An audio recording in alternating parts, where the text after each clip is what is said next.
Hello friends, welcome back to my YouTube channel Sinha's garden. तो friends, कैसे हैं आप सभी लोग? आई होप कि आप सभी लोग ठीक ही होंगे। तो फ्रेंड्स, आज मैं दो वीडियो लेकर आई हूँ एक साथ। एक तो मैं हार्वेस्टिंग की और दूसरे मैं पानी में लहसुन और प्याज ग्रो की हूँ।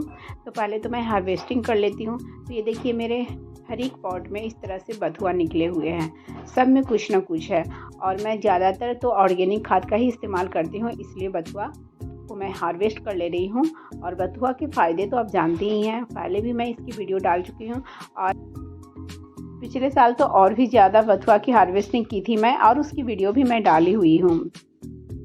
तो मैं यहाँ से वीडियो को फास्ट कर दी हूँ क्योंकि लॉन्ग वीडियो देखना सभी पसंद नहीं करते।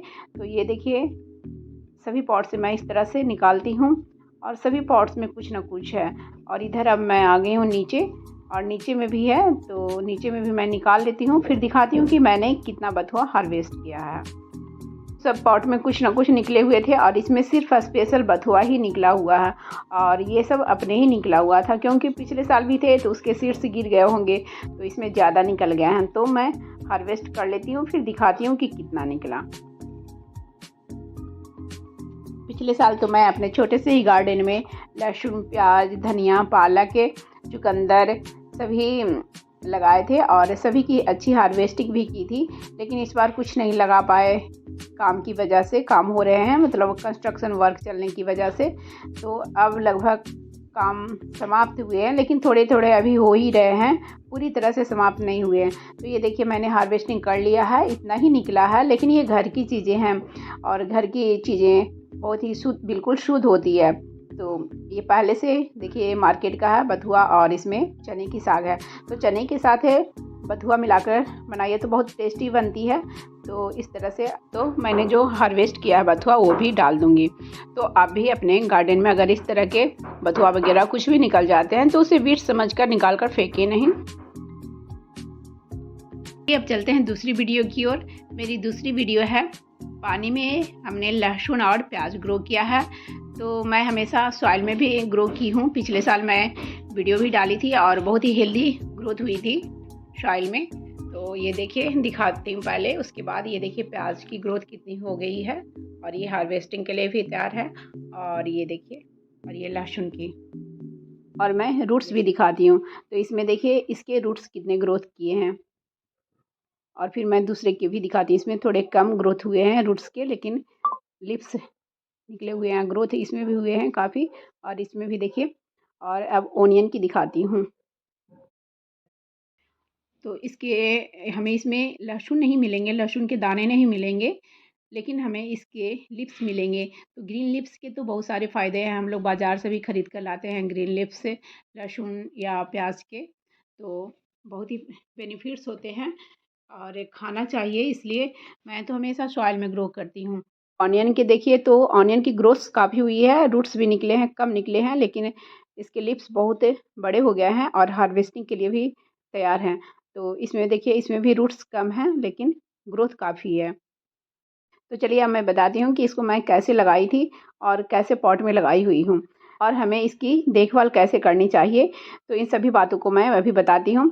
तो सबसे पहले तो मैं इन सभी को हटा लेती हूँ और उसके बाद पानी को मैं चेंज कर लेती हूँ। तो इसके पानी को हमें 3 से 4 दिन पे चेंज कर देना चाहिए। और इसे मैं तो किचन में ही रखी हुई थी अब तक। और ये देखिए, इस तरह से इसके पानी आप देख रहे होंगे, जब हटा रही हूँ तो लाल जैसे हो गए हैं। इसे अगर हम नहीं चेंज करेंगे तो किचन में जो कीड़े होते हैं, मक्खी जैसे छोटे छोटे भिनभिनाते रहते हैं, वो हो जाएंगे और फंगस भी लग जाएंगे। तो पानी मैं हटा ली हूँ। और देखिए, इस तरह के पॉट है। और ये पॉट है मेरे यहाँ दीपावली में, इसमें आए थे बेसन के लड्डू। तो वही पॉट मैं रखी हुई थी और मैं किचन में यूज करने के पर्पज़ से ही रखी हुई थी। और इसको हम कई तरह से यूज कर सकते हैं, इसके बारे में मैं बाद में बताऊंगी नेक्स्ट वीडियो में। और इसमें हम प्याज इधर से भी ग्रो कर सकते हैं, लेकिन इधर से थोड़ा वो गिर जाता है और पानी में डायरेक्ट रखा जाता है। तो मुझे लगा कि इधर करना वेस्ट होगा, और इसमें और भी कुछ कुछ हम लोग ग्रो कर सकते हैं। तो फिर देखिए, इस तरह से इसमें पानी भर दें और उसके बाद इसके ऊपर हमें ऑनियन और गार्लिक को रखना है। और हमें इस तरह से रखना है कि इसके नीचे का जो लेयर है वह भीग जाना चाहिए। अगर नहीं भीगेंगे तो फिर रूट्स नहीं निकलेंगे, और ज़्यादा भी नहीं डूबा हुआ होना चाहिए। तो ये देखिए इस तरह से। तो जिसमें ज़्यादा पानी है उसमें मैं थोड़ा कम कर दे रही हूँ। तो पानी में इस तरह से हम लोग बहुत चीज़ उगा सकते हैं, मेथी, धनिया, लहसुन, प्याज, बहुत सारी चीज़ें उगा सकते हैं। और इस प्रोसेस को हम लोग क्या कहते हैं, इस प्रोसेस को हम लोग कहते हैं हाइड्रोपोनिक मेथड। हाइड्रोपोनिक मेथड से आजकल बहुत सारी चीज़ उगाए जा रहे हैं, ग्रीन वेजिटेबल्स वगैरह तो ज़्यादातर उगाए जा रहे हैं। तो हाइड्रोपोनिक्स तकनीक के द्वारा हम लोग पौधे को बिना मिट्टी के ग्रो कर सकते हैं, जिसमें कि पानी के साथ हम लोग रेत या कंकड़ वगैरह जो होते हैं उसकी सहायता लेकर फसल उगाए जाते हैं, उगा सकते हैं फसल को। जैसे कि कहीं कहीं होता है कि सॉइल के साथ गार्डनिंग करना संभव नहीं होता है हर जगह हर किसी के यहाँ, तो इस तरह से कम जगह में और अधिक से अधिक हम लोग फसल उगा सकते हैं हाइड्रोपोनिक तकनीक के द्वारा। तो इस मेथड से हम लोग अपने घर के अंदर किचन में ही इस तरह से लहसुन, प्याज, धनिया वगैरह उगा सकते हैं और जब हमें ज़रूरत हो हार्वेस्ट कर कर अपने उपयोग में ला सकते हैं, सब्जी वगैरह में तुरंत हार्वेस्ट कर कर डाल सकते हैं। लेकिन इस मेथड से जो कि बिजनेस के तौर पर कर रहे हैं तो बहुत ही फसल उगा लेते हैं और उसमें पानी वगैरह में कुछ न्यूट्रिएंट्स वगैरह भी डाल दिए जाते हैं, जिससे कि पानी में ही सारे पोषक तत्व प्लांट्स को मिल जाए और प्लांट रूट्स के माध्यम से सारे पोषक तत्व को अब्जॉर्ब कर लेते हैं। अब बात करते हैं कि इसे हमें कहाँ रखना चाहिए। तो इसे हमें ऐसी जगह पे रखना चाहिए कि 1 घंटे की इसे सनलाइट लगे और पे एयर सर्कुलेशन बना रहे। तो अभी तक तो मैं किचन में ही रखी हुई थी और ठंड की वजह से अभी किचन में खिड़की भी बंद है, लेकिन अब मैं इसके दूसरे जगह पे रखूँगी। तो अब देख ही रहे होंगे कि इसके रूट्स काफ़ी बढ़ गए हैं, तो अब कुछ दिन पे मुझे इसको दूसरा पॉट देना होगा। तो इसको हम और भी चीज़ में ग्रो कर सकते हैं, जैसे कि ग्लास वगैरह हो, बॉटल वगैरह में भी, तो उन सभी चीज़ों में भी हम इसको लगा सकते हैं। तो ये देखिए इसमें थोड़ी-सी पानी अधिक थी इसलिए मैं इसके पानी को निकाल रही थी।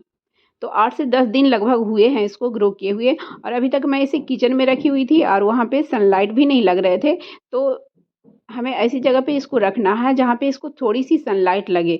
तो सनलाइट लगने से प्लांट्स को भी बेनिफिट्स होगी और उस प्लांट को हम खाते हैं तो हमें भी उसका बेनिफिट्स मिलेगा। और चूँकि यह पानी में ग्रो हो रहा है तो इसमें फंगस जल्दी लगेंगे, इसलिए हमें इसको सनलाइट देना ज़रूरी है। 1 घंटे की सनलाइट भी अगर मिल जाएगी तो जो फंगस वगैरह होंगे वह नहीं इसमें लगेंगे।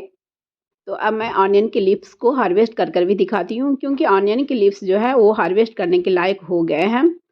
और साथ ही साथ अब तक अगर आप लोगों ने वीडियो को लाइक नहीं किया है तो प्लीज़ लाइक कर दें और जो भी मेरी वीडियो पहली बार देख रहे हों तो मेरे चैनल को पहले सब्सक्राइब कर लें और अपने दोस्तों के साथ शेयर करें और एक प्यारा सा कमेंट्स भी कर दें। तो यहाँ पे मैंने प्याज की हार्वेस्टिंग कर ली है, लेकिन लहसुन के लीव्स अभी छोटे-छोटे हैं, इसलिए मैंने लहसुन की हार्वेस्टिंग नहीं की है।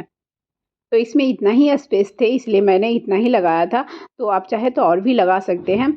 और मैं इसको फिर दूसरा पॉट भी दूँगी क्योंकि रूट्स बड़े हो जाएँगे तो फिर इसमें नहीं चलेंगे। और मैं सॉइल में भी ग्रो की हूँ, लेकिन वो 1-2 दिन पहले ही ग्रो की हूँ, तो उसकी वीडियो बाद में दिखाऊँगी। तो इस तरह से हम लोग घर में इंडोर में ही किचन में ही हाइड्रोपोनिक मेथड के द्वारा लहसुन, प्याज, धनिया, मेथी और भी बहुत सारी चीज़ उगा सकते हैं, जिसमें कि हमें सॉइल की भी ज़रूरत नहीं पड़ेगी और ज़्यादा स्पेस की भी ज़रूरत नहीं पड़ेगी। विंडो में ही आसानी से उगा सकते हैं।